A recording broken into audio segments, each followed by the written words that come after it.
Auction 2026-এর IPL এর জন্য কিন্তু শেষ হয়ে গেছে এবং এটা মিনি অকশন ছিল এবং সবচেয়ে বেশি পার্স নিয়ে কিন্তু মাঠে নেমেছিল আমাদের কেকেআর এবং কেকেআর এই পার্সটা এবারে পুরোপুরি খরচাও করেছে, যেটা দেখে ভালো লেগেছে। অন্যবারের মতো এবারে দুমদারাক্কা উল্টোপাল্টা খরচা করেনি, ইকুয়ালি তিন চারটে যে পয়েন্টের প্লেয়ার দরকার ছিল কিনেছে, কিন্তু তবু কিছু জায়গা উইক পয়েন্ট রয়ে গেছে। যদিও ওভারঅল যদি দেখা যায়, অভিষেক নায়ার কিন্তু হেড কোচ হওয়ার পরে ভালো কাজ করেছে বলতেই হবে। সো আসুন আজকের ভিডিওতে আমরা অ্যানালাইজ করি যে কেকেআর এর স্কোয়াডটা কোনো উইক পয়েন্ট থাকলে সেটা, কোনো স্ট্রং পয়েন্ট থাকলে সেটা, এবং সবচেয়ে বড় কথা playing eleven, final playing eleven কি হতে পারে সেটা। সো এই ভিডিওটার মধ্যে কিন্তু আমরা কেকেআর টিম নিয়ে সম্পূর্ণরূপে আলোচনা করব। প্রথমে কেকেআর এর স্কোয়াডটা নিয়ে আলোচনা করে নেওয়া যাক। এখনো অবধি কোনো অফিসিয়াল অ্যানাউন্সমেন্ট আসেনি, তো আমি ধরে নিচ্ছি আজিনকিয়া রাহানেই ক্যাপ্টেন হিসাবে কন্টিনিউ করবে। তো স্কোয়াড হিসাবে যদি দেখি ব্যাটার্সদের, Ajinkya Rahane captain, Finn Allen foreign wicket keeper batsman, Tejasvi Dahiya Indian wicket keeper batsman, Manish Pandey batsman, Rovman Powell middle order batsman cum allrounder, Angkrish Raghuvanshi batsman, Ramandeep Singh batsman, Sarthak Ranjan opening batsman, Tim Seifert wicket keeper batsman foreign, Rinku Singh middle order batsman, Rahul Tripathi batsman. অলরাউন্ডারদের মধ্যে আছে দক্ষ কামরা মানে uncapped player, Cameron Green the big bet of mini auction 2025, সবচেয়ে বড় bet ছিল কিন্তু এটা, Cameron Green, Sunil Narine, Rachin Ravindra, Anukul Roy. Then আছে বোলার্সদের মধ্যে বৈভব অরোরা, হর্ষিত রানা, আকাশদীপ, কার্তিক ত্যাগী, মুস্তাফিজুর রহমান, মহিষাপতি রানা, প্রশান্ত সোলঙ্কি, উমরান মালিক, বরুণ চক্রবর্তী। সো এই গেল আমাদের টোটাল স্কোয়াড। এবার আমাদের এখান থেকে বুঝতে হবে যে কেকেআর প্লেইং ইলেভেন কিরম খেলাতে পারে। দেখুন, সবচেয়ে ভালো যেটা হয়েছে এই অকশনে সেটা হলো কেকেআর এর একটা মানে অন্য বারে হয় যেটা আগের বারে হয়েছিল, মানে আমরা রীতিমতো অকশন দেখতে দেখতে চোখের জল বেরিয়ে গেছিল আমাদের, যখন ভেঙ্কটেশ আইয়ারের ওপর 22-23 কোটির বিটটা চলে গেছিল এবং আমরা যখন দেখলাম যে আরসিবি আর বিট করছে না এবং কেকেআর এর দিকে বিটটা চলে যায়, তখন আমরা বুঝেছিলাম টিমটা ভালো হবে না। বাট এইবারে যখন একটা হিউজ পার্স রিলিজ করে যখন কেকেআর মাঠে নামলো এবং টিম বানালো, সেখানে কিন্তু দেখতে হবে যে টিমের অনেক পয়েন্ট ক্লিক করেছে, মানে টিক তারা করতে পেরেছে। যেমন কেকেআর এর দরকার ছিল একটা ডেথ ওভার বোলার, যেটা সুনীল নারিন মিডিলে করছে, সেরকম একটা ডেথ ওভারের জন্য দরকার ছিল মহিষাপতি রানা। গুড অপশন মহিষাপতি রানা, 18 কোটি টাকা দিয়ে গুড অপশন আমি বলবো। মানে তার উপর রিলাই করা যেতে পারে, যদিও কারেন্ট ফর্ম তার ভালো না, বাট আমরা দেখেছি আগে সে চেন্নাই সুপার কিংস এর হয়ে ওই রোলটা কিন্তু প্লে করেছে এবং যথেষ্ট ভালোই প্লে করেছে। সো মহিষাপতি রানা ডেফিনেটলি গুড অপশন। তার ব্যাকআপ হিসেবে নিয়েছে মুস্তাফিজুর রহমান। এবার মুস্তাফিজুর রহমানকে ডাইরেক্ট প্লেইং ইলেভেনে খেলানো হবে না, আমিও মনে করছি না তাকে ডাইরেক্ট প্লেইং ইলেভেনে খেলানো হবে বলে। সে মোস্ট প্রবাবলি ব্যাকআপে থাকবে মহিষাপতি রানার। মহিষাপতি রানা যদি চোট পায় বা একদমই খারাপ পারফরমেন্স করে, তাহলে হয়তো মুস্তাফিজুর রহমান খেলতে পারে, এই অপশনটা আসতে পারে। এবার যদি আমি অ্যানালাইসিস করি যে প্লেইং ইলেভেন কি হতে পারে, এবার দেখুন হেড কোচ অভিষেক নায়ার এটা কনফার্ম করেছে যে সুনীল নারিনকে দিয়ে তারা ওপেনিং করাবে না, কারণ ওপেনিং যদি না সলিড হয় কেকেআর কিন্তু সাকসেসফুল হয় না। তো ওপেনিং সুনীল নারিনকে দিয়ে মোস্ট প্রবাবলি করানো হবে না। তো সুনীল নারিনকে দিয়ে যদি ওপেনিং না করানো হয়, তাহলে কি টিম ওপেনিং করতে পারে? আজিনকিয়া রাহানের বেস্ট খেলা ওপেনিং এ আসে, এটা আমরা সবাই জানি, কিন্তু টি-20তে তার বেস্ট পারফরমেন্স যবে থেকে সে চেন্নাই সুপার কিংসে নাম্বার 3-এ খেলেছে তবে থেকেই কিন্তু আসছে। তো আমার মনে হয় রাহানের নাম্বারটা না চেঞ্জ করাই ভালো হবে। আজিনকিয়া রাহানে যদি 3-এই থাকে তাহলে আমার মনে হয় বেটার। যদিও ওপেনিং আমার একটু ভিন্ন মত আছে, ওপেনিংটা আমি চাই ওপেনিংটা করানো হোক ডেফিনেটলি ফিন অ্যালেন বা টিম সাইফার্টের মধ্যে যে কোনো একজন। আমি ফিন অ্যালেনের দিকেই যাচ্ছি। ফিন অ্যালেন আমার উইকেট কিপারও হবে। ফিন অ্যালেন আর অঙ্গকিশ রঘুবংশীকে দিয়ে আমি ওপেন করাবো। 3 নম্বরে থাকবে আজিনকিয়া রাহানে, 4 নম্বরে থাকবে ক্যামেরন গ্রিন। এই প্রথম দিকে আমার দুটো ওভারসিজ প্লেয়ারের কোটা কিন্তু কমপ্লিট। এইবার আমাকে 5 নম্বরে দেখতে হবে। আমি 5 নম্বরে ডেফিনেটলি রিঙ্কু সিং এর দিকে যাব, 6 নম্বরে যাব রমনদীপ সিং এবং 7 নম্বরে আমার থাকবে সুনীল নারিন, 8 নম্বরে থাকবে অনুকূল রয়, 9, 10, 11 যদি বলি বৈভব অরোরা, হর্ষিত রানা এবং মাথিস ৯, ১০, ১১ সরি। আর আমি যদি দেখি এরকম ভাবে স্কোয়াডটা, যে প্রথম দিকে আমি চলে যাচ্ছি ফিন অ্যালেন এবং অঙ্গকিশ রঘুবংশী, ৩ নম্বরে রাহানে, ৪ নম্বরে থাকছে তাহলে আমার ক্যামেরন গ্রিন, ৫ নম্বরে রিঙ্কু সিং, ৬ নম্বরে রমনদীপ সিং, ৭ নম্বরে আমি অনুকূল রয় বা সুনীল নারিন, যে কোনো একজন। ৮ নম্বরে এখানে সুনীল নারিনকে যদি আমি সাথে ধরে নিই তাহলে ৮ নম্বরে অনুকূল রয়, ৯ নম্বরে আমাকে এখানে বাধ্যতামূলক বরুণ চক্রবর্তীকে খেলাতে হবে, ১০ আর ১১তে বৈভব অরোরা, তার সাথে আমি বা হর্ষিত রানা আর মহিষা পতি রানাকে খেলাচ্ছি। ইম্প্যাক্ট সাব হিসাবে আমি কিন্তু এখানে বৈভব অরোরাকে ঢুকিয়ে দিতে পারবো, যে কোনো একটা ব্যাটারের বদলে আমি বৈভব অরোরাকে নিয়ে আসতে পারবো। তো এই হলে ওভারঅল একটা 11 হতে পারে। বাট ফেঁসে যাচ্ছে কেকেআর কোন জায়গাটা, সেটা হচ্ছে এই নাম্বার ৫, ৬, ৭ এই জায়গায় কিন্তু প্রপার ব্যাটিং করার মতো কোনো ব্যাটসম্যান নেই। কারণ মানে হিটার, রাসেলের মতো হিটার নেই। আছে রোবমান পাওয়াল আছে, রোবমান পাওয়ালকে খেলানো তো যাবে না। কারণ আমার মনে হয় রোবমান পাওয়াল যদি খেলে তাহলে উপর দিকে ফিন অ্যালেন বা টিম সাইফার্ট এরা কেউ খেলতে পারবে না। তাহলে আমাকে উপরের দিকে পুরো ইন্ডিয়ান ব্যাটিং রাখতে হবে, টপ অর্ডারটা।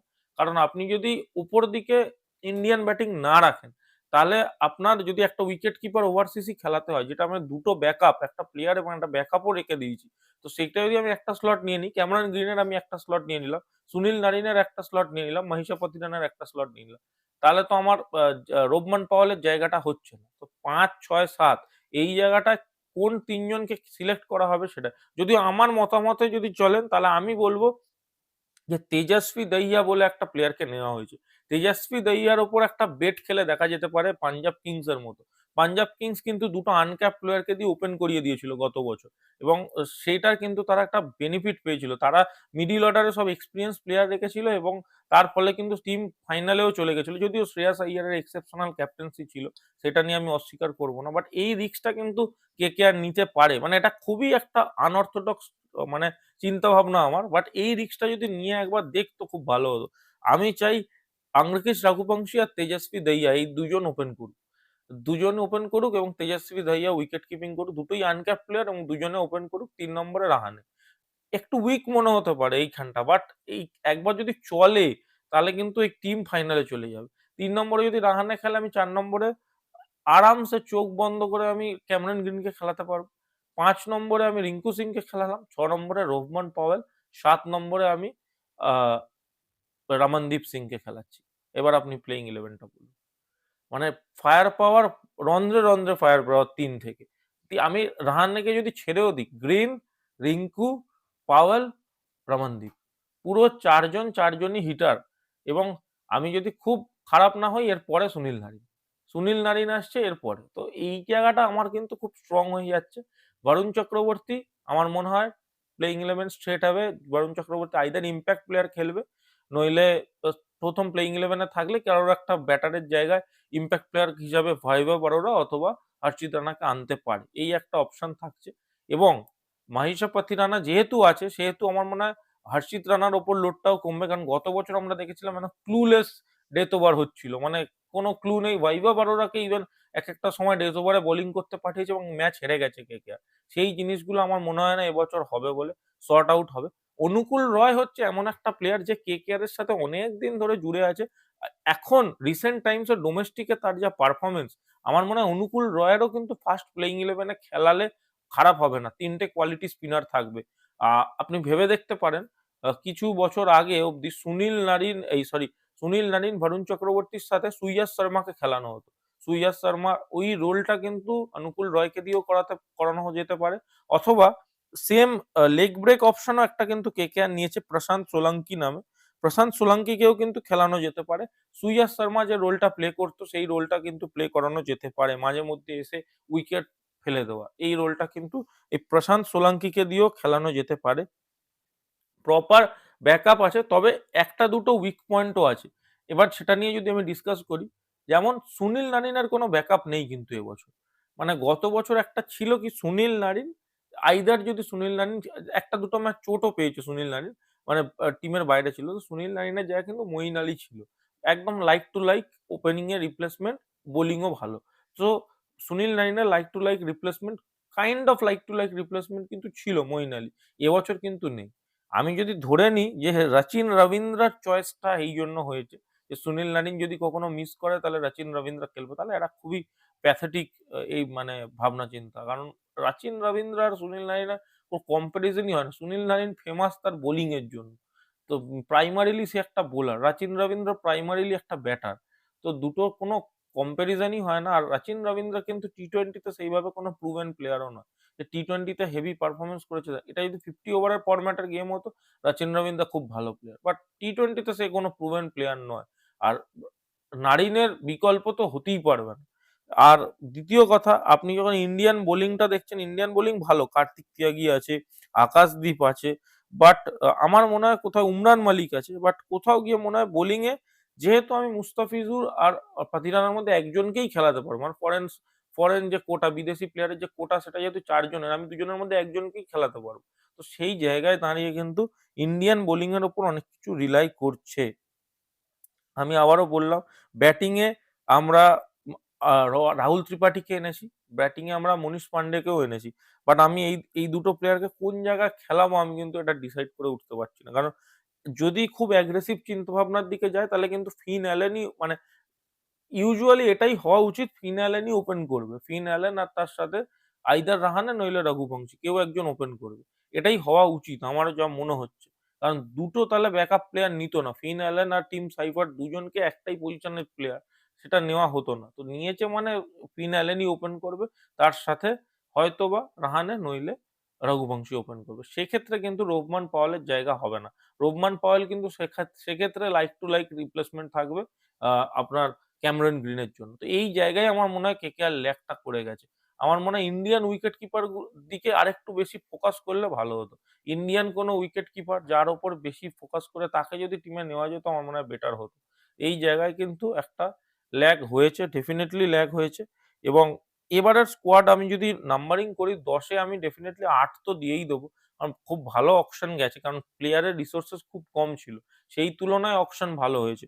বাট এই যে নাম্বার 5, 6, 7 যদি না রোবমান পাওয়েল খেলে তাহলে কি হবে? আর যদি ক্যামেরন গ্রিনকে ওই রাসেলের রোলটা দেওয়া হয় তাহলে এবারেও কেকেআর হারবে, আমি এখনই বলে দিচ্ছি। আর ক্যামেরন গ্রিন টপ অর্ডারের প্লেয়ার, তাকে যদি নামিয়ে আনা হয় 6 নম্বরে 7 নম্বরে, তাহলে সেও পারফরমেন্স করতে পারবে না। তো দেখা যাক কেকেআর ফাইনালি কি প্লেইং 11 খেলায়। আমার যদি আমি আমি এই ধরনের মেন্টালিটি দিয়ে বিলং করি, আমি তো ডেফিনেটলি দুটো আনক্যাপড প্লেয়ারকে দিয়ে ওপেন করিয়ে দেবো, একজনকে উইকেট কিপিং করিয়ে দেবো, তেজস্বী দহিয়া আর আগ্নেকিশ রঘুবংশী। আমি এদের দুজনকে দিয়ে ওপেন করাবো। 3-এ রাহানে, 4 নম্বরে ক্যামেরন গ্রিন, 5 নম্বরে রিঙ্কু সিং, 6 নম্বরে রোবমান পাওয়েল, 7 নম্বরে রমনদীপ সিং। এইটা আমার ফার্স্ট প্রেফারেন্স প্লেইং 11 হবে, আমার ব্যাটিং অর্ডার হবে। এবং নিচের দিকে ডেফিনেটলি সুনীল নারিন, বরুণ চক্রবর্তী, মহিষব পাথিরানা, হর্ষিত রানা, আর আমি যদি অনুকূল রয়কে খেলাই অনুকূল রয়, নইলে প্রশান্ত সোলাঙ্কি, নইলে বৈভব অরোরা, যে কোনো একজনকে আমি খেলাতে পারি। তো এই ওভারঅল আমার চিন্তা ভাবনা। আপনাদের কি প্লেইং 11 দাঁড়াচ্ছে সেটা কিন্তু আপনারা ডেফিনেটলি আমাকে কমেন্ট করে জানান। আর কেন ওই প্লেইং 11টা সিলেক্ট করছেন সেটা আমাকে কমেন্ট করে কিন্তু জানাবেন। আর ভিডিওটা ভালো লাগলে লাইক করে দেবেন, কমেন্ট করবেন এই প্লেইং 11 গুলো, আর শেয়ার করবেন কিন্তু এই ভিডিওটা বেশি করে আপনার কেকেআর ফ্যান বন্ধুদের সাথে। এই বলে আমি ভিডিওটা শেষ করে, ও চ্যানেলটা কিন্তু সাবস্ক্রাইব করে দিয়ে যাবেন। এটা না সাবস্ক্রাইব করে দিয়ে যাবেন না, কারণ এখানে কিন্তু ক্রিকেট রিলেটেড কন্টেন্ট আসতেই থাকে। এই বলে আমি ভিডিওটা শেষ করছি। ধন্যবাদ।